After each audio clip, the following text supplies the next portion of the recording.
네, 오늘 김기현 감독님이 두 번째 인터뷰를 저희가 준비를 했습니다. 왜냐하면 첫 번째 때 너무 재밌게 해주셔가지고 저희 그 애청자분들이 여러와 같은 성원이 있으셔가지고 저희가 2를 준비를 했습니다. 제가 인터뷰하면서 2 하긴 처음이거든요. 감사합니다. 근데 저도 너무 재밌었어가지고 네, 너무 아쉽더라고요. 왜냐하면 너무 보석 같은 얘기들이 많아서 또 듣고 싶었어요. 그래서 조금 바쁘시겠지만 오늘 또 2를 또 진행을 해보도록 하겠습니다. 네. 지난번에도 그렇고 이게 워낙 그 연륜이 되셨고 작품도 너무 많이 경험이 많으시다 보니까 이 에피소드들이 또 너무 많으시더라고요. 예, 많죠. 네, 기억나시는 얘기. 우리 그 후배들이 절대 경험하지 못했던 그런 좋은 얘기들이 있으면 좀 해주세요. 이게 이제 어떤 부분이 있냐면 저희들이 스태프들이 존재하는 이유는 사실은 배우를 멋있게 보이게 하기 위함이거든요. 그래야지 작품이 사니까. 의상도 배우를 위한 의상인 거고 조명도 배우를 위한 조명인 거고 음향도 마찬가지로 배우가 돋보이고 멋있어 보이게 하기 위한 거거든요. 근데 배우들은 사람이다 보니 근데 이제 많은 분들이 잘 모르시는 부분이 있어요. 음향의 이제 오퍼레이팅 방법인데 예를 들어서 무대에 10명이 나와 있다고 해서 10명의 마이크를 다 열어놓고 기다리지 않아요. 대사 있는 한 사람 것만 하나하나씩을 올려요. 피아노 치듯이. 따로따로 다 큐를 맞춰서. 그러니까 둘이 한꺼번에 같이 대사를 하면 그때 같이 2개를 올리지만 한 명이 하면 좀 이따 이 사람이 대사를 약속이잖아요. 대사가 끝나야지 그 다음 사람이 나오게 되어 있으니까 그 약속에서 하나씩을 올려요. 왜냐하면 다 올려놓으면 편하긴 하겠지만 배우들도 사람이니까 자기가 노래를 하거나 대사를 하기 전에 잘하려고 하기 전에 바로 전에 이런 목을 가다듬어요. 대부분 특히 노래하기 전에 무대 위에서도 그렇죠. 그러니까 안 들리게끔 이런 것들을 하거든요. 특히 이제 약간의 목 감기가 있거나 목이 컨디션이 안 좋으신 분들은 특히 더 그러고 겨울에 이제 건조하면 더 많이 심하게 하시고 근데 이게 그냥 놔두면 그런 기침소리나 잔소리까지도 다 객석으로 나가버리잖아요. 그러니까 이제 필요할 때만 마이크를 올려야 돼요. 그래서 어떤 정도 있었냐면 명성황후 이제 할 때인데 이태원 씨가 이제 주인공을 했었죠. 근데 하루는 오더니 약간 목감기가 걸려서 목이 칼칼해서 자꾸 가래가 나온다고 하는 거예요. 그래서 노래하는 중간중간에 자기가 좀 소리를 가다듬어야 되겠다라고 얘기를 하는 거예요. 그래서 제가 걱정하지 마. 편한 대로 하시오. 당신 숨 쉴 때마다 내가 마이크를 내릴 테니까 노래기 바로 전에 나는 마이크를 살릴 거야. 그러니까 그 중간에 편하게 목 가다듬고 노래도 티 안 나게 해줄게. 라고 해서 정말 아리아를 할 때도 왜 이리 아침은 더 뒤박는가 내렸다가 노래 다시 올려서 이제 노래하기 바로 전에. 그러니까 그렇게까지 끊었어요? 예, 계속 끊었어요. 이제 이거를 마이크만 열어놓은 관객석에서는 마이크가 열렸다 닫았다를 느낄지 모르지만 오케스트라가 계속 음악을 깔아주니까 객석에서 그걸 못 느끼는 거죠. 예. 그러면은 왜 이리 아침은 더 뒤박는가 그러고서 이거 하시는 거네요? 네. 그러니까 객석에는 그 소리가 나오면 명성황후가 계속 목이 뭐가 안 좋으면 관객석에서도 불안할 테고. 와, 그런 정도까지 배려를 해주실지 그렇게 해야지만 이제 이게 요즘은 뭐 관객들이 다 마이크를 쓰는 걸 아시잖아요. 그렇죠. 근데 저희도 초반 때는 마이크를 쓴 걸 잘 보이기 전에는 몰랐잖아요. 그래서 저는 지금도 사실은 가능하면 마이크를 안 보이게 하려고 해요. 그래야지 관객들한테 보는 것도 집중도 더 있고. 이 와이어리스도 사실 종류가 또 굉장히 많죠. 지금 굉장히 많이 발달한 것 같아요. 아주 많이 발달. 옛날에는 보일 수밖에 없는 시스템이었는데 맞아요. 요즘엔 정말 좋아서 잘 안 보이더라고요. 저 처음에 할 때는 마이크가 저희도 쓰는 것보다 컸어요. 이만한 핀 마이크를 갖다 준 거예요. 맞아요. 이렇게 크게 달고 했죠. 그래서 맞아요. 가슴에다 달았어요. 그때는. 맞다. 그랬던 것 같아요. 그냥 팩을 통째로 릴레이를 해야 되니까 여기다 심어서는 해결도 안 돼요. 그 다음에 케이블이 짧아서 이마에다 차면 등에 붙어 있어야 돼요. 팩이. 너무 짧으니까. 그래서 가슴에다 댔어요. 그렇게 하는 줄밖에 몰랐고. 그랬더니 외국에서 브로드웨이에서 공연을 보시고 선생님이 하루는 그러는 거예요. 야, 걔들은 마이크를 얼굴에다 달아. 근데 안 보여. 그러는 거예요. 그래서 제가 극장이 굉장히 큰가요? 멀리 있어야지 안 보이죠. 왜냐면 저는 이런 요만한 마이크를 썼는데 이게 얼굴에 이마에 있는데 이게 안 보인다고요? 그랬더니 알고 봤더니 그때 벌써 요만한 걸 쓰고 있었죠. 근데 저희들은 이제 그런 마이크도 없었고 있는지도 몰랐고 있어도 못 썼을 거예요. 비싸니까. 그때는 사실은 너무 열악하니까. 너무 열악했었어가지고 근데 이제 근데 하루는 명성황후를 지방 공연을 갔는데 관객분이 나가시면서 그러는 거예요. 녹음이죠? 그러는 거예요, 저한테. 그래서 음악을 말씀하십니까? 오케스트라는 서울에서는 라이브로 했는데 지방 투어를 다닐 때는 오케스트라가 못 와서 MR이 녹음으로 합니다. 아니, 노래가 녹음이죠? 그러는 거예요. 그래서 왜 그렇게 생각하십니까? 그랬더니 아니, 마이크도 없는데 이렇게 잘 들릴 수가 있나요? 그러고 하시는 거예요. 그래서 제가 선생님 혹시 립싱크를 말씀하십니까? 그래서 맞대요. 그래서 제가 혹시 선생님 가요 프로그램 같은 거 TV 보신 적 있습니까? 거기 보면 가수들이 립싱크 하지 않습니까? 한 3분, 4분 정도 할 겁니다. 입이 완벽하게 맞던가요? 그랬더니 잘 안 맞으시죠? 예. 2시간 반 동안 배우 40명이 입을 완벽하게 맞춘다는 게 가능하다고 생각하십니까? 더 어렵죠. 라이브군요. 배우들 대단하네. 어떻게 이렇게 잘 들려요? 배우들 대단하다고 얘기를 하고 가세요. 근데 저는 그게 너무너무 좋았어요. 어쨌건 저 사람들 관객들한테 환상을 줬잖아요. 그렇죠. 또 하나 제가 이 일을 하면서 너무 보람을 느꼈던 것 중에 하나가 이제 맘마미아가 우리나라에서 초연을 하고 사실은 지방 투어는 주말만 하는 공연을 주로 하잖아요. 그렇죠. 근데 대구에서 한 달 반 공연을 한 적이 있어요. 맞아요. 처음으로. 그때는 정말 새로운 시도였죠. 완전 새로운 시도였죠. 그렇죠. 근데 댓글을 한번 본 적이 있어요. 누가 뭐라 그래가지고 그랬더니 영천에 사시는 분이래요. 그러니까 대구 근처잖아요. 뭐 영주, 영천, 그러니까 경상도 경험해 보신 분들은 다 공연을 많이 오셨던 것 같아요. 근데 인터넷에 글을 올리실 정도였으니까 그 당시에 꽤 앞서가신 분이셨던 것 같아요. 서울에서 회사를 다니는 딸이 하루는 내려왔더래요, 갑자기. 그러더니 뭐를 2장을 내밀면서 무조건 가서 보라고. 이거 못 보면 환불도 안 되고 다 버리는 표라고 10만 원짜리 표를 2장을 내밀더래요. 그래서 너 미쳤냐? 20만 원이면 쌀이 몇 킬로고 고기가 몇 근인데 이거 당장 바꿔와라. 그때 딸내미가 이거는 바꾸지도 안 되고 환불도 안 되니까 무조건 가서 보세요. 그래서 보셨대요. 근데 뭐라고 쓰셨냐면 자기는 이런 세상이 있는 걸 이제 안 게 한스럽다라고 쓰셨어요. 그러면서 앞으로는 이제 와이프랑 영화를 당연히 한 편도 본 적이 없대요. 결혼하고. 근데 영국도 보러 갈 거고 공개 방송 있으면 그것도 찾아다닐 거고 맞아요.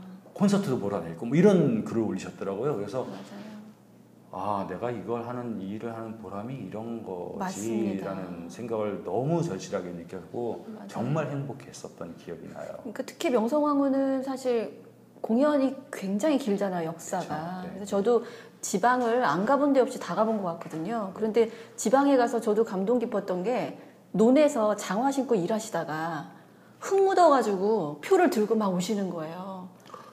보고 싶다고. 그런데 그거 볼 때마다 맞아요. 제가 휴지 갖다 드려서 다 털어드리고 너무너무 고맙더라고요. 그러니까 그때 당시에 이게 명성황후가 뭐 역사적으로 여러 가지 역할을 했겠지만 그런 것 중에 하나가 정말 이 국민들이 뮤지컬이라는 장르에 대한 이해. 예, 맞아요. 네, 아주 시골에 계신 분들까지도 이런 게 있다라는 것을 인식하는. 우시는 분도 너무 많았고. 그렇죠. 백성이나 맨 끝에 보면 다 막 울고 계시는 분도 너무 많고 그런 그렇죠. 거 보면 정말 이거 정말 내가 일하기 잘했구나 이런 생각이 들기도 하는데 가끔은 또 한편으로는 저번에 녹화 때 잠깐 말씀을 드렸지만 정말 기술도 발전했고 배우들 테크닉도 너무 발전했고 너무너무 좋은데 가끔은 기본이 아직도 조금 우리가 왜 그럴까를 고민을 많이 해요. 정말 체계적인 학교가 없어서 그런가? 아니 뮤지컬 스쿨이 이렇게 많은데. 그럼 국내외가 이제 아무래도 외국 같은 경우에는 좀 더 나았다는 말씀이신 것이죠? 이런 경우가 있었어요. 그러니까 저희들은 듀엣을 하면 음향 쪽에서 밸런스를 맞춰주는 경우가 훨씬 많아요. 네. 두 분이 노래를 하는데 같은 노래를 나눠 부르는 거죠. 그렇죠. 뭐 남자 주인공, 여자 주인공이 될 수도 있고 남자가 돼서 대립이 될 수도 있고 렌트처럼 뭐 친구 상간의 노래가 될 수도 있고. 근데 한 노래를 둘이 같은 주제로 노래를 한다는 것은 성격이 다를 수는 있지만 음악적으로 밸런스는 기본적인 건 지켜져야지 기본이 지켜지는 거라고 저는 생각을 하고 그렇지. 그래야지 맞다라고 보거든요. 예를 들어서 락인데 기타가 중요하고 기타가 이만하고 나머지 악기가 안 들리면 그거는 아닌 거잖아요. 그렇지. 잘못되어 있는 거잖아요. 비틀어져 있는 것이고. 그런 것처럼 기본이 지켜져야 되는데 한 번 이런 적이 있어요. 그러니까 저희들은 공연을 할 때 무대에서 뭔가 밸런스가 잘 안 맞으면 항상 음향 저것 좀 맞춰주세요. 이러고 요청을 해요. 저도 많이 그랬습니다. 예, 음향. 그러니까 한편으로는 그럴 수밖에 없을 거라고 생각을 해요. 왜냐하면 소리가 나가는 그렇죠. 최종 단계이니까 저쪽에서 뭔가 해주면 해결이 되겠지. 해결이 되는 경우도 있어요. 근데 그렇게 되면 다행이지만 잘 안 되는 경우도 있거든요. 그렇죠. 그거는 기본의 무대 기본적인 밸런스가 예를 들어서 오케스트라가 왔는데 세계적인 오케스트라고 잘하는 오케스트라일수록 뭐냐면 밸런스가 잘 맞는 거고 실수가 없다라는 거잖아요. 뭐 트럼펫 크다고 잘 불 수 있다고 크게만 불어버리고 막 이러면 밸런스가 깨지니까 나 노래 잘하니까 목청 크니까 나 세게 부를래. 난 저 상대방이 어떻든 간에 이거 신경 안 쓰는 거라. 근데 이제 앙상블과 조화를 이루어야 한다라는 것인데 캐츠를 할 때 이런 적이 있어요. 트리오를 부르는데 좀 공연을 좀 시일이 지나니까 잘 안 맞아요. 소프라노, 메조소프라노, 엘토, 성부가 이렇게 됐어요. 그러니까 소프라노 음이 높으니까 크게 부르더라고요. 그 엘토는 좀 위 낮으니까 살살 불러요. 작아져요. 그래서 엘토 볼륨을 키우고 소프라노를 줄여서 저희들이 약간 비틀어서 맞췄어요. 근데 배우들이 차는 마이크는 기본적으로 똑같은 성능을 가진 마이크를 똑같이 나눠줘요. 그렇죠. 그 얘기는 뭐냐면 마이크가 5개가 있어도 5명이 똑같은 성능을 가졌기 때문에 여기서 밸런스가 맞으면 밖으로도 밸런스가 맞게 되어 있는 게 기본적인 거거든요. 그렇죠. 근데 저희들이 이제 그게 틀어지길래 저희들은 습관이 우리나라에서는 하도 배우들이 그게 잘 안 맞으니까 저희들이 알아서 맞추거든요. 그냥 원래 그래라니 이러고. 근데 하루는 음악 감독이 찾아왔어요. 외국 음악 감독이. 그러더니 야 혹시 너희들 그 노래 부를 때 그 부분에서 너희들이 밸런스 맞춰주지 않니? 내가 옆에서 들으니까 안 맞는 것 같아 라고 얘기를 하는 거예요. 그래서 사실은 안 맞아. 소프라노가 크고 엘토가 작아서 우리가 이렇게 맞춰. 그랬더니 그 음악 감독이 그 배우들이 똑같은 마이크를 쓰지? 똑같은 위치에 있지? 그렇지, 같은 머리 요 중간쯤에 있지. 이렇게. 알았어. 그러면 내가 연습을 시킬 테니까 오늘 저녁에는 밸런스를 똑같이 올려줘. 라고 하더라고요. 오케이. 와. 똑같이 올렸어요. 그랬더니 밸런스가 딱 맞아서 나오는 멋지네요. 거예요. 그러니까 그 순간 느꼈어요. 이거 내가 잘못했구나. 음악 감독들한테 얘기를 해서 이거 밸런스 안 맞추니까 좀 맞춰서 보내주십시오 라고 해야 하는 것을 몰라서 우리가 맞춰야 되는 건 줄 알았던 거죠. 근데 그러면서 옛날 생각이 떠올랐어요. 42번가를 초연을 할 때 음악 감독이 와서 남성 사중창이 짧은 부분이 있어요. 한 8마디 정도 되는 부분이 있었어요. 나이세스에서 했던 42번가인가요? 네, 맞습니다. 네. 그 호아마토르에서 호아마토르에서 했었죠. 초연했던. 그래서 외국 음악 감독이 와서 그 사중창 남자를 데리고 가더라고요. 작은 방, 요만한 방이었던 것 같아요. 구석에다가 한 명씩을 세워요. 그 부분을 부르래요. 그러면서 네가 노래를 부르는데 저 상대방의 목소리가 안 들리면 네가 큰 거니까 넌 줄여야 해. 이렇게 얘기를 하더라고요. 부르면서. 그러니까 가운데서 이렇게 듣는데 밸런스가 잘 맞더라고요. 그렇게 하니까. 그러면서 뭐라고 그러냐면 무대에 올라가면 이렇게는 못 써. 하지만 지금 연습한 레벨을 기억해서 그대로 해야 해. 그 감을. 예, 이건 약속이야. 와. 라고 하더라고. 네가 컨디션 좋아서 음이 높지, 너 힘들지. 그래도 크게 부르면 안 돼. 지금처럼 불러줘. 이렇게 딱 약속을 정해갖고 왔어요. 그래서 그 공연 기간 내내 그 4명은 항상 연습을 하더라고요. 그러니까 밸런스가 항상 맞았어요. 네. 그러니까 그런 것처럼 이런 얘기들을 이제 연출이나 음악 감독님들한테 이제 가끔 얘기를 해요. 또 하나는 이런 것도 있어요. 음악 감독님이 이제 공연이 이제 리허설 하다 보면 음악 감독님이 됐든 연출이 됐든 어떤 곡의 클라이막스 그래서 음악을 좀 키워주세요 이렇게 돼요. 그러면 제가 하다 가사가 안 들려요. 여긴 가사가 안 들려도 음악이 더 중요해요. 그럼 왜 가사를 붙입니까? 랄랄라로 하지. 제가 그랬어요. 왜요? 그래서 아니 생각을 해보세요. 잡음이 뭐라고 생각하세요? 제가 그랬더니 잡음이 지직거리고 이상한 소리가 잡음이 아니에요. 관객들은 가사를 듣고 싶은데 오케스트라가 아무리 아름다워도 가사를 덮어서 뭐 안 들리게 하면 그 순간 음악은 잡음이 될 거예요. 그분한테는. 그렇죠. 그러니까 여러분들은 가사를 너무나 잘 알고 있고 드라마를 잘 알고 있어서 어떤 감정을 원하시는지는 압니다. 하지만 기본적으로 욕심인 부분이 있고 한계가 생기는 부분이 있어요. 그거는 좀 맞췄으면 좋겠습니다. 라는 말씀을 많이 드리죠. 작품을 만든 사람들은 사실은 어떤 배우가 대사를 틀리거나 안 해도 알아요. 그냥 그렇죠. 쟤는 뭘 안 했어 라고 넘어가요. 이해를 하고 그리고 내용을 다 이해를 해요. 하지만 관객들은 그 한마디를 못 들어서 뭐였지가 될 수도 있거든요. 그렇죠. 그래서 저는 그게 한마디가 중요해서 좀이라도 명확하게 들려주고 싶고 효율적으로 전달하고 싶어서 대사를 할 때도 작은 대사를 무대 연기라는 것은 방백을 하건 독백을 하건 독백을 하는 연기를 하는 것이지 진짜 독백을 해버리면 그렇죠. 정말 혼잣말을 해버리면 이렇게 해버리면 이게 어떻게 전달이 됩니까? 맞습니다. 나중에는 머릿속에 있는 생각도 전달해달라고 그러겠네요 라고 제가 농담을 삼아 얘기를 해요. 근데 외국팀하고 하다 보면 미안한데 뭐 이 외국이어서 찬양하고 뭐 이런 개념은 아니고요. 한 명씩 마이크 테스트를 해보면요, 우리 배우들이 더 잘해요. 희한하게도 그 배우들한테 캐치할 때도 한 명씩 마이크 테스트하면서 노래 좀 불러주세요. 그러면 한 명씩 노래를 해요. 잘하는 사람도 있지만 쟤는 왜 저렇게 노래를 하지? 이런 사람들도 너무 많아요. 근데 문제는 자, 합창입니다 라고 하면 소리를 내요. 힘들어도 자기가 연습했던 대로 하라는 대로 하려고 노력을 하고 해요. 근데 우리는 힘드니까 좀 안 하려고 하고, 두 번째는 이유는 알아요. 안무가 노래하기 힘든 안무가 좀 많이 있어요. 그런 그러니까 것도 영향이 있겠네요. 아주 많죠. 그렇죠. 소리는 뱉어놔야 되는데 안무는 들 숨을 쉬어야 돼. 점프를 해야 돼. 이렇게 결국에는 되면 그러면 안무하시는 분들도 이 노래 밸런스와 무대의 균형이나 이런 것들을 고려하셔서 안무를 짜셔야 되는데, 그렇죠. 자기 분야만 생각하시다 보니까 어떤 분은 자기가 노래를 하면서 안무자가 노래를 하면서 안무를 짜는 해보기도 하고 예. 그래야지 이게 되는지 안 되는지 거죠. 아는 거죠. 그런 디테일은 사실은 좀 부족한 것 같긴 했습니다. 지금은 사실은 아직도 좋아지긴 했지만 그런 기본적인 것들에 대한 디테일이라고 말하기도 사실은 좀 애매한 것 같아요. 그건 어쩌면 너무나 당연한 것일 그렇죠. 수 있는데 네. 이제 그런 것들은 지켜지지 않고 그냥 조금 다른 데서 의지하는 거죠. 뭐 예를 들어서 테크닉적으로 뭔가 해결해 주길 원한다거나 음향 쪽에서 뭔가 좀 더 받쳐주길 원한다거나 뭐 이런 것들이 필요한데 원하는데 할 수 있는 부분까지는 하는데, 그럼에도 불구하고 좀 이렇게 하는 것은 조금 뭔가 어긋나지고 나중에는 결국엔 무너질 텐데 라는 생각이 드는 경우들이 가끔 있고, 그럴 때는 좀 아쉽기도 하고요.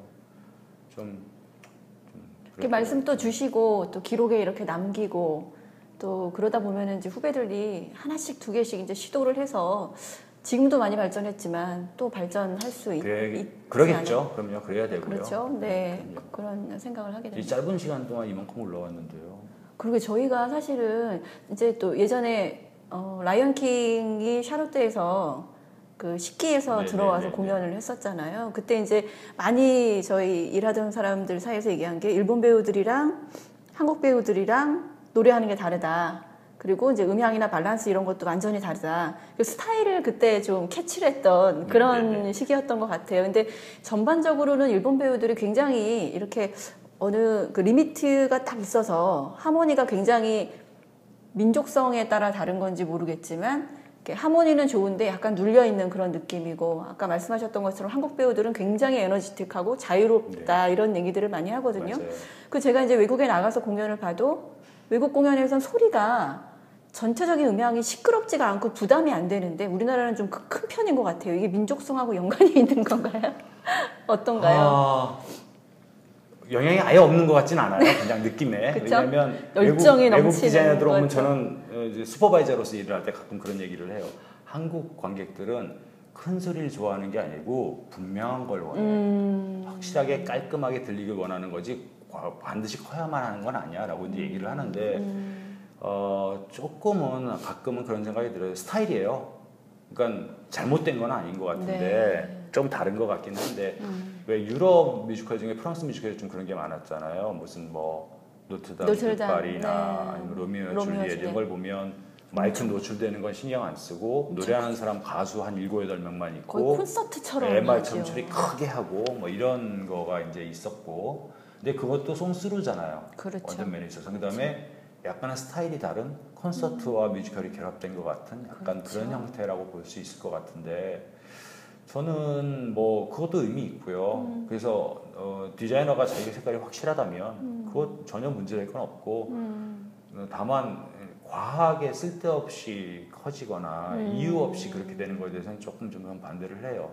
하나 가끔은 안타까운 것은 좀 우리나라가 뮤지컬 팬도 많아지고 관객이 많아지긴 했지만 아직 다양성에 있어서만큼은 다양하게 접하지 못하신 것 같아요. 그걸 어떤 거를 제가 느꼈었냐면 몇 년 전에 원스라는 뮤지컬이 한 번 있었죠. CC에서 했었죠. 예, 그래서 그거를 이제 CJ 토월 극장에서 했었는데 저는 사실은 너무 좋았어요. 그 음향 디자이너가 직접 내한을 해서 디자인을 했고, 그리고 그래미 어워드 상도 받았을 거예요. 이 사람이 토니죠. 토니 어워드 상을 받았어요. 근데 본인이 뭐라고 하냐면 자기가 토니에서 사운드 디자인상 받은 작품 중에 소리가 제일 작다라고 표현을 했어요. 근데 저는 뭘 느꼈냐면 이 사람은 자기가 갖고 있는 주관이 확실하고 작품에 대한 주관이 확실해요. 주인공이 버스킹 하는 사람이었잖아요. 길거리에서 노래 그렇죠. 부르는 남자. 그렇죠. 그걸 보고 지나가던 체코 외국인 노동자가 보고 서로 관심을 같이. 가지고 뭐 이래서 음악적으로 뭔가 동지가 되고 사람을 이런 내용인데 그러다 보니 이제 기타도 잘 치고 이런 배우를 캐스팅하다 보니까 배우들이 직접 연주를 다 했으니까 그렇죠.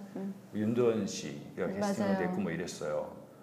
저는 이제 가끔 콘서트 타는데 가수 중에 윤도현 씨만큼 목청이 큰 사람을 거의 본 적이 없어요. 정말 목청이 좋거든요. 처음 봤을 때부터 깜짝 놀랐어요. 신인 때 우연찮게 개똥이에 나왔었어요. 네, 맞아요. 개똥이. 그걸 지나가다 보고 동숭아트센터에서. 네, 저 친구는 뭐지? 신인 가수래요. 제가 윤복희 선생님한테 그 말씀을 드린 적이 있어요. 선생님 나중에 지저스 슈퍼스타를 다시 하면 유다를 시킬 만한 친구를 제가 본 것 같아요. 그 윤도현이라는 친구가 있는데 잘할 것 같아요. 근데 저 때문에 한 건 아니겠지만 나중에 하는 걸 보고 아주 기분이 좋았었거든요.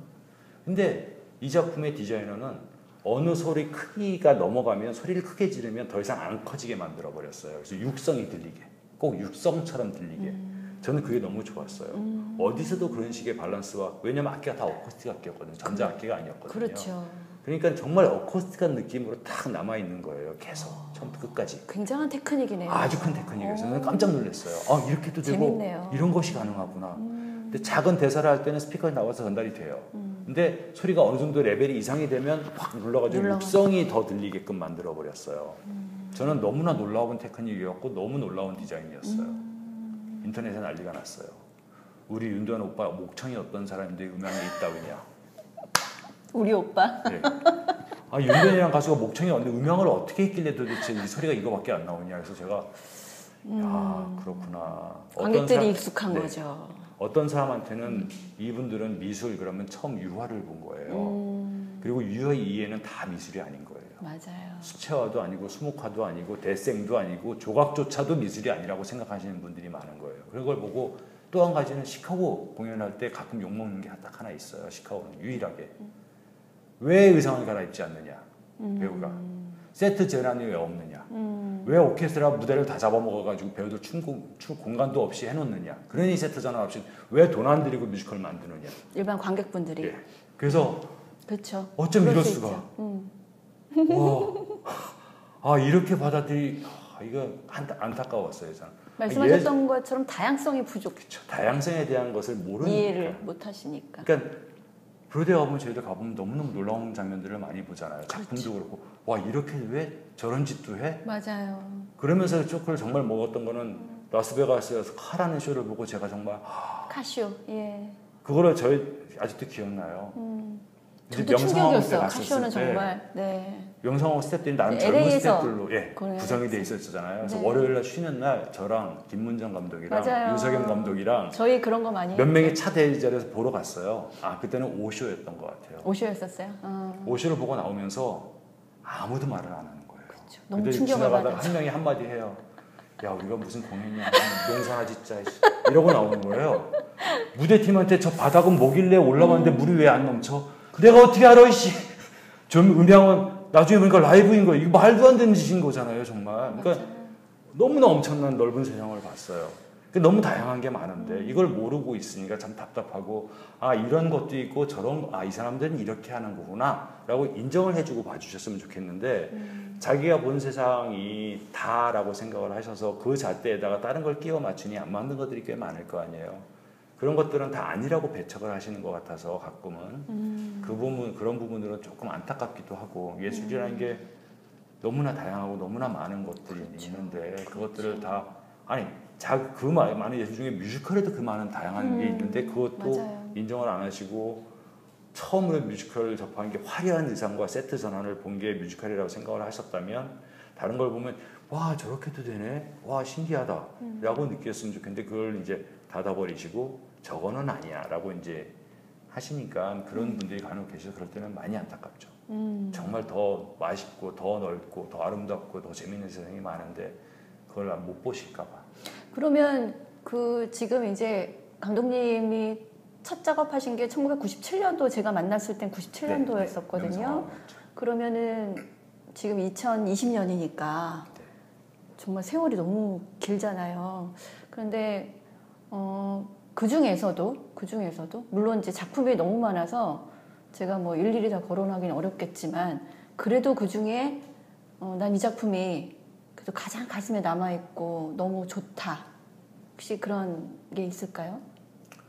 물론 이제 다 좋아하시겠지만 다 애정이 가고 다 이제 책이 가죠. 근데 정말 꼽아야 한다면 명성황후와 우리나라 창작 뮤지컬 중에 명성황후와 라이온스 중에 저는 캐츠를 꼽고 싶어요. 이게 제가 음향을 하면서 사실은 뮤지컬을 하면서 가장 오랜 기간 해왔기도 했고 제가 가장 많은 공부를 하고 가장 많은 곳에서 여러 사람을 만나서 깨달았던 혹시 제가 있어서 얘기하시는 아니 그렇지 않아요. 정말 저한테 명성황후가 처음으로 음향이 디자인이라는 게 필요한 것이고 이게 어떻게 하고 왜 해야 하는 것인가에 대해서 처음 느끼게 해줬어요. 네, 맞아요. 뉴욕에 갔을 때 그 사람들이 한 걸 보고 그래서 이제 아직도 다 많은 분들이 공연계에 계신 분들도 몰라요. 음향 디자인이 뭐예요? 그때 그랬죠. 예, 그러면 뭐 하는 거예요? 사실 정말 명확하게 얘기하자면 어떤 작품이 들어오고 공연장이 정해지면 그 공연장에 이 뮤지컬 작품, 예를 들어 음악이 락이냐, 클래식이냐, 힙합이냐, 뭐 장르가 많잖아요. 그거에 따라서 객석의 구조와 사이즈를 보고 제일 먼 데부터 가까운 것까지 구석구석 가장 고른 소리를 전달할 수 있는 방법과 스피커의 기종과 개수와 방향과 여러 가지를 선택을 하고 마이크도 어떤 마이크를 선택을 하고 콘솔도 이런 것들을 장비를 선정하는 것부터 시작을 해서 사실은 무대에서 행해지는 것을 관객한테 전달해주는 중간자적인 입장에 있잖아요. 근데 그거에 대한 개념을 가장 확실하게 처음 알려줬던 게 이제 명성황후였고요. 근데 그것이 도움이 됐을 것 같아요. 이제 작품이 계속 바뀌면 사실은 다 다르게 해야 되는데 명성황후는 같은 작품인데 그렇죠. 계속 하다 보니까 그거를 다양하게 실험할 수 있는 그랬었죠. 그게 이제 안정적인 어떤 길로 갈 수 있는 그런 터를 마련했다라고 기본이 뭔가 하나 딱 볼 수 있고요. 있는 그러니까 거죠. 주로 저희들이 예술전쟁에서 했잖아요. 거의 살았죠. 거기서. 다행히도 한 시즌을 하고 나면 안 좋거나 좀 아쉬운 부분이 있잖아요. 그럼 다음 시즌 할 때 그걸 보강하고 싶어서 뭔가 그렇죠. 보강을 해보고 추가해보고 그러면서 이제 그렇죠. 노하우가 쌓여 조금씩 좋아지고 거죠. 처음에는 황당했어요. 정말 4층이야 객석이 저 위에까지 소리 어떻게 보내지? 2,800. 정말 이걸 어떻게 감당해야 될지 감당이 안 됐었어요. 맞아요.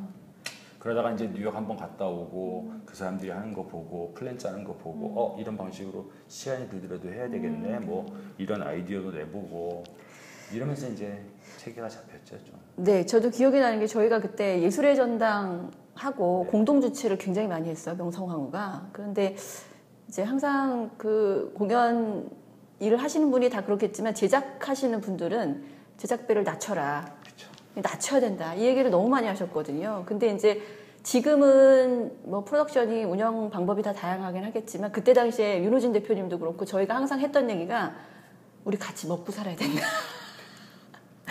이거 돈 들어가지만 우리 다 같이 공부하고 있는 시기고 다 같이 먹고 살아야 된다. 그 얘기를 너무 많이 하셨어요. 그래서 정말 지금 생각하니까 저는 그때 너무 어렸어가지고 저는 이제 운영을 하는 입장이다 보니까 윤 대표님 그런 말씀하시면 저런 얘기를 하시니까 주변에서 너무 답답하다 이런 얘기들을 되게 많이 했거든요. 근데 지금 뒤돌아서 생각하니까 그런 분이 요즘 없으세요. 네, 그렇죠.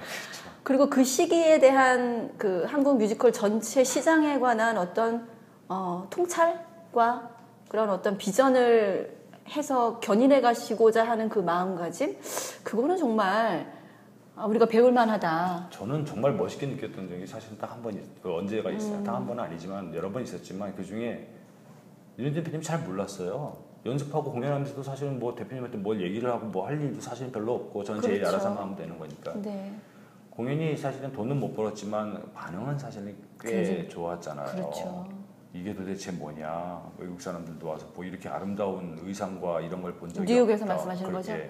뉴욕 공연은 손해를 볼 수밖에 없는 구조였었죠. 그러니까요. 네. 그럼에도 간 거죠. 네. 근데 이제 맨 마지막에 공연 끝나고 뒤풀이를 저희들이 네. 한식당 지하에서 했잖아요. 맞아요. 노래방 기기도 있고 이런 데서. 근데 이제 술 한 잔씩도 했고 조금씩 취해서 막 얘기하다가 어떤 배우가 이제 윤혜선 대표님 나와서 노래 부르시라고 윤호진 이걸 외치셨어요. 그래서 윤 대표님 나와셨는데 얼굴 벌게지셨어요 벌써. 그래가지고 이렇게 서 계시더니 내가 명성황후를 가지고 뉴욕을 가겠다, 런던을 가겠다 할 때마다 미친놈 쓸데없는 소리 하지 말라고 그럴 때마다 우리 김영환 회장하고 둘이 술 한잔 먹고 부르던 노래가 있습니다. 그 노래를 부르겠습니다. 그러시더라고요. 그래서 두만강 하실 줄 알았어요. 두만강 푸른브레를. 근데 두 분이 갑자기 어깨동무를 하시더니 이 노신사 두 분이 갑자기 노래를 너무 힘들고 외로웠지. 네, 맞아요. 그건 기억나요. 이걸 부르시는 거예요. 그래서 제가 맨 뒤에서 구석에 난 별로 친한 사람들은 아니고 구석에 있다가 조경이한테 권정희 감독한테 야 저분도 진짜 멋있다. 제가 그랬던 적이 있어요. 맞아요. 정말 돈키호테 같았어요. 근데 아마 그분은 그때 당시 돈을 벌다 안 번다라는 생각보다는 이거는 해야 되겠다는 생각을 먼저 하셨지 않았을까 싶고. 근데 그것이 이제 저희 같이 갔다 왔던 사람들은 그것에 대한 가치를 충분히 이해하고도 남고, 그럼요. 왜냐하면 그럴 수밖에 없는 환경이었으니까. 근데 이제 후대에서 평가를 할 때는 무리하게 갔다. 뭐 공연을 해외 공연을 이용했다 이런 이야기도 사실 있긴 있었어요. 저는 그런 얘기 저도 있었거든요. 네. 그때마다 한 얘기가 있어요. 제가 해외에 나가는 작품을 2개를 이렇게 참여했는데 하나가 명성황후, 하나가 난타였어요. 난타 초연 처음 만들어서 한국 공연하고 일본 가고 막 처음 브로드웨이 쪽에 해보려고 하고 이럴 때 제가 처음에 이제 디자인을 했기 때문에 왔다 갔다 했는데 야 그게 무슨 의미가 있어?라고 했는데 제가 참 그랬어요. 야 사람이 이쪽 땅에서 저쪽 땅을 건너가는데 강물이 있다? 근데 깊이도 모르고 있어. 처음부터 누가 다리를 놓을 수 있니? 그러면 누가 가다가 징검다리를 놓다가 빠져 죽는 사람도 있을 것이고 그러면 가다가 저긴 깊으니까 저기는 피해 가자. 누군가는 해야 되는 거 아니야. 누군가는 해야 할 거야. 그분들이 하고 있어 라고 제가 얘기한 적이 있어요. 이거는 작품의 질과 퀄리티도 중요하지만 그거보다 중요한 시행을 했다는 게 저는 더 중요하다고 봐요. 맞습니다. 난타도 사실은 처음에 말 많았잖아요. 뭐야 아류다, 뭐 흉내다, 뭐 다 했어요. 예. 근데 어쨌건 지금 하나의 장르로 자리를 잡았고 그렇죠. 지금 몇 년이에요 그것도. 그렇게 한 제주도에다가 전용 극장을 짓고 난타 전용 호텔을 짓고 역사죠. 두 개 다. 네. 그런 분들이 계시지 않고서는 사실은 안 되잖아요. 세계화가 되겠어요? 한국말은 세계적인 언어가 아니에요. 저희들 명성황후 가지고 너무 고생했잖아요. 맞아요. 한국말로 해서 자막을 했더니 자막 보느라고 무대를 못 보겠다. 그들은 영화도 그렇게 안 보는 사람들인데. 맞아요. 그래서 영국 가가지고 영어로 대사를 외워보라고 했더니 영어가 되는 배우 이태원 배우나 몇 명은 문제가 없지만 평에 뭐라고 났어요. 좀이라도 불빛에 있는 곳에 알가라. 그래야지 팜플렛에 있는 내용을 보고 내용을 이해할 수 있다. 영어로 하지만 알아들을 수가 없다는 얘기를 그렇게 써놨거든요. 진짜. 큰 공부였죠. 그 엄청난 공부였죠. 저희들한테는. 그러니까 이걸 어떻게 할 것이냐 이제 대책을 또 계속 마련을 하겠죠. 어쨌건 한글이라는 언어가 뭐 좀 아무리 과학적으로 세계적으로 가장 과학적인 언어라 하더라도 세계의 공통어가 되지는 않았으니 어쩔 수 없이 세계랑 상대하려면 그들의 언어를 쓰든 그렇죠. 아니면 우리의 언어를 하지만 걔들이 확실하게 이해할 수 있게 만들던 뭐 K-팝처럼. 그렇죠. K-팝이 지금 영어로 노래한다고 세계적으로 뜬 건 아니니까. 그러니까 지금 K-팝이 이렇게 어쨌든 세계적으로 좀 각광을 받는 시기에 지금 명성황후 같은 작품이 가는 거랑 그때랑은 정말 다를 거예요. 다른 것 같아요. 예. 네. 아직도 뭐 한국 거라면 북한인 줄 아는 사람들이 미국에는 그렇죠. 아니 저희 해외 공연 갔을 때도 다 그랬잖아요. 너 노스 코리안이 아니면 맞아요. 사우스니 이런 거 다 물어봤잖아요. 맞아요. 사우스다 이런 얘기 하고. 근데 그게 너무 자연스러워. 하도 물어보니까. 네, 저희가 또 이렇게 생김새가 똑같다 보니까 맞아요. 그 친구들은 구분이 안 됐고. 전혀 안 되죠. 안 되죠. 그러니까 저도 느꼈던 게 링컨 센터 무대 위에서 명성황후가 올라갔는데 너무 북한스러운 거예요. 헷갈릴 수도 있겠다. 예, 저는 뭔 문제 아시겠죠. 네. 너무 열심히 하고 잘하는데 이게 나쁘다는 얘기가 아니라 객관적으로 외국인이 딱 봤을 때는 구분이 안 갈 수 있겠구나. 그런 생각이 충분히 당연히 그렇죠.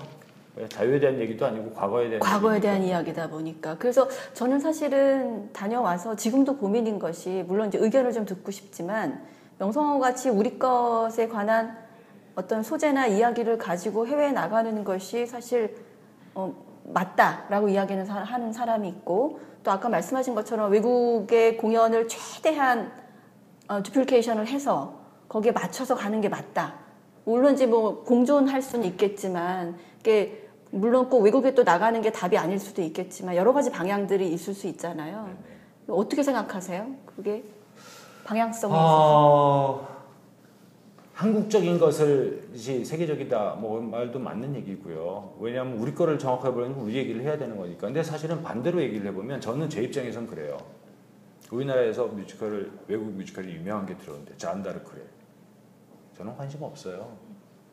잔다르크가 누군지 알죠? 그 나라에서는 대단한 사람일 수 있어요. 내 나라 사람이 아니고 그 역사가 없으니까 저는 몰라요. 그러니까 저는 별로 안 보고 싶어요. 사실 그렇게 나오면. 왜냐하면 역사적인 인물이고 뻔할 것 같아서 너무. 그렇죠. 그러니까 그런 식이 된다면 외국에서 그런 얘기 있었잖아요. 저희들 런던 갔을 때 2002년이었어요. 네, 맞아요. 기사 중에 제가 그걸 봤어요. 평을 이제 올렸는데 활자체잖아요. 이 작품은 1800 어쩌고저쩌고 조선 괄호 열고 현대 코리아 괄호 닫고가 왕의 와이프가 뭐 일본군에 뭐 어쩌고 해서 시해된 내용을 다룬 사건이다. 그리고 갑자기 필기체로 바뀌었어요. 신문명이. 오 디어. 그러면서 너희들 올해 월드컵 파트너인데 왜 이런 내용을 하는지 난 이해를 못하겠다. 일본 아이들한테 이렇게 하는 거. 일본 욕을 왜 하느냐 파트너인데. 예. 그럼에도 불구하고 맞아요. 이 작품은 로얄 셰익스피어 극단이 봐도 배울 만한 컴퍼니가 있고 조명은 슈퍼브하며 어쩌고 이런 식으로 쭉 써놨었어요. 제가 그걸 아직도 기억해요. 왜냐하면 윤 대표님이 야 음향 칭찬 있더라. 그거 한마디 가지고 제가 찾아본 거거든요. 맞아요. 신문을. 그때 음향은 아주 단순했어요. 마이크로포닝 is the best ever in London musicals 이렇게 써 있었어요. 그래서 아니 사운드 디자인도 아니고 마이크로포닝은 뭐야? 아주 정확한 표현을 했어요. 그 사람들이. 왜 저희도 노미네이트 된 거 아시죠? 네, LA 오베이션으로. 네. 저도 됐는데 저는 거기 어워즈. 신경도 안 썼어요. 왜냐? 그건 제가 디자인한 게 아니에요. 외국 사람들이 해준 걸 가서는 믹서만 한 거예요. 디자인상을 받았으면 그 사람들이 받아야 해요. 런던 거는 제가 디자인을 했어요. 극장을 가서 보고 이 스피커는 여기다 이런 식으로 매달고 오케스트라는 여기 넣어주시고 이런 걸 제가 했어요. 디자인이랄 게 사실은 없었죠. 왜냐하면 급하게 소리 내기만 바빴지 서라운드를 쓰고 뭐 이런 거에 대한 효과를 전혀 낼 수도 없었고 시간도 없었고 생각도 못했었고 그러니까 디자인상을 줄수록 디자인 칭찬할 건 없었던 거예요. 영국 사람들은 정확하더라고요. 마이크로포닝이라고 표현을 했어요. 그거는 뭐냐면 마이크로 소리를 잡아서 밖으로 내보낸 소리는 마음에 들었다라는 거예요. 믹싱이 좋았다는 얘기지 디자인이 좋았다는 얘기는 아닌 없었어요. 거죠. 너무 정확한 아주 명확하게. 그렇죠. 예리하죠. 의상은 슈퍼브하다. 이 작품의 진정한 히어로는 의상이다. 네. 조명은 슈퍼브하고 컴퍼니는 로얄 셰익스피어 극단이 본받을 만하다. 이런 식으로 표현을 했었거든요. 아주 명확한 거였죠. 근데 그네들이 보는 시선은 그건 거예요. 아니 니네 역사인데 그래 알겠어. 근데 남의 나라 더더군다나 일본하고 걔들은 친한데 왜 이 이야기를 왜 이 시점에 대해서 이걸 하니? 그래서 제가 그때도 기억나는 게 타임즈에서 타이틀이 동양과 서양은 결코 만나지 못하리 이런 타이틀도 있었어요. 그러니까 저희가 이제 런던에 갔을 때 영어까지 시도를 하면서 갔던 것이 그 시장 안에 진입을 해보자 하는 입장이었는데 걔네들이 영 이해되지 못하는 부분들이 있었다라는 이야기였던 거죠. 그게 타이틀로 딱 뽑혀졌는데 정말 많은 생각을 하게 하더라고요. 정말 영국의 평론가들은 정말 대단한 것 같습니다. 그러니까 그렇게 갈 것이냐 아니면 정말 우리가 모든 인간이 같이 느끼는 어떤 주제와 내용을 가지고 만들어서 갈 것이냐의 이제 차이인 것이고 또 하나는 한국적인 걸 하더라도 사실은 우리가 조금 더 잘하고 좀 더 한국적인 부분이라고 하면 그 부분을 더 강조를 한다거나 예술적으로 좀 더 표현을 더 기술적으로 더 잘했다거나라고 한다면 그게 한국적인 내용이라고 해도 안 먹힐 일은 없다라고 봐요. 로미오와 줄리엣이 사랑 얘기지만 우리나라에서 먹히는 것처럼 노트담의 꼽추가 먹히는 것처럼 작품이 좋으니까 가능한 거거든요. 음악이 좋고. 그러니까 그런 식으로 된다면 못할 건 없다라고 저는 생각을 해요. 더더군다나 전 세계적으로 봤을 때 정말 브로드웨이와 웨스트엔드를 빼고 한 도시 안에서 뮤지컬을 이렇게 많이 올리고 있는 나라가 한국이 유일하죠. 없어요. 그것도 정말. 스스로 자생해서. 그러니까요. 그리고 자기들이 창작도 만들어내고 뭐 맞습니다. 소극장, 중극장, 대극장 무슨 뭐 별걸 다 하려고 하거든요. 시도도 많이 하고. 또 한 가지는 뮤지컬만 잘하지 않아서 이것저것 해봐서 느끼지만 왜 이렇게 노래를 잘하는 사람이 이 나라에는 많은지. 네. 정말 무슨 음악을 같은 중국 바로 옆이고 일본 바로 물 건너인데 그렇게 가까이 있는데 생긴 것도 비슷한데 너무 다른 거예요 이게. 그래서 이게 무슨 유전인자가 뭐가 있길래 도대체 이렇게 되고 언어도 너무나 다른데 이 언어라는 게 소리를 내면 우리나라 판소리 같은 거를 외국 사람들이 들으면 정말 기함을 하거든요. 아니 저렇게 사람이 소리를 내고 어떻게 버텨? 근데 그걸 8시간을 부른다고 하면 정말 기절을 하거든요 정말. 판소리에 힘이 있는 것 그러니까요. 같습니다. 네. 그래서 이번에도 그 팬텀싱어라는 걸 하면서 소리꾼이 하나가 나왔는데 너무 질감이 이제 다양해지는 거죠. 그 한 사람이 들어와서 그 사람이 그때 묘한 건 있어요. 이스라엘 노래를 불러도 판소리처럼 느껴지고 이제 뭐 장점이자 단점이 될 수 있는 것 같긴 해요. 근데 어쨌건 질감이 다르게 네. 되더라고요. 그러니까 그런 거 보면 이 나라에서는 지금은 아직도 조금 더 과도기는 좀 분명한 것 같고 그래서 지금 열심히 하시는 뭐 지금 현역에 계신 저 같은 또래들도 마찬가지지만 후배님들도 정말 더 많은 걸 보시고 저는 후배들 만나면 그래요. 야, 너희들 돈 열심히 모아서 한 달 만이라도 브로드웨이 갔다 오고 그다음에 라스베가스를 가. 그러면 얼마나 미약한 존재인지 느낄 거야. 그리고 세상이 얼마나 많고 얼마나 많은 사람들이 얼마나 미친 짓을 하고 있는지 공부해야 됩니다. 그럼요. 평생. 보고 듣는 것보다 좋은 공부는 세상에 없거든요. 내가 보고 느끼지 않으면 불가능하잖아요. 저는 너무 많이 놀랐어요, 정말. 사실은 브로드웨이 처음 갔을 때 밀사의 공을 보고는 사실 좀 졸았어요. 시차 적응 때문에. 그리고 놀랬죠. 소리가 별로 안 크네. 근데 좀 지나 보니까 처음에 실망했는데 좀 지나다 보니까 들리는 건 다 들리네. 너무 편안한데? 편안했죠. 아주 편안하게 다 그냥 뭔지 알아요. 현장에서만 느낄 수 있는 질감이라는 것을. 그러니까 요즘 코로나 때문에 너무나 어려워지고 그러니까 이제 집에서 보고 뭐 여러 가지 이제 인터넷으로 뭐 이런 게 있잖아요. 그래서 누가 그런 질문을 하더라고요. 이게 앞으로 라이브가 어떻게 될 것 같냐. 저는 계속 될 것 같은데요. 그랬어요. 아니 왜 이렇게 되는데 사람이 아무리 아프고 해도 맛있는 걸 먹었으면 다른 데 비슷한 걸 먹어도 정말 맛있는 데 있으면 거기를 또 가고 싶어질 겁니다.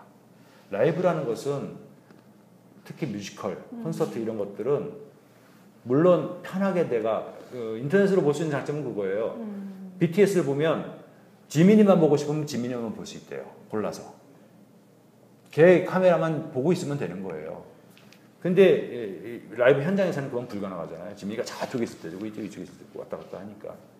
근데 가장 중요한 것은 어쨌건 현장에서 같이 있는 사람들과 호흡하는 느낌과 빛의 질감이 완전히 다르고 소리가 이어폰으로 듣는 소리와 현장에서 콘서트나 큰 소리를 들으면 이렇게 몸이 흔들리는 것처럼 에너지가 오잖아요.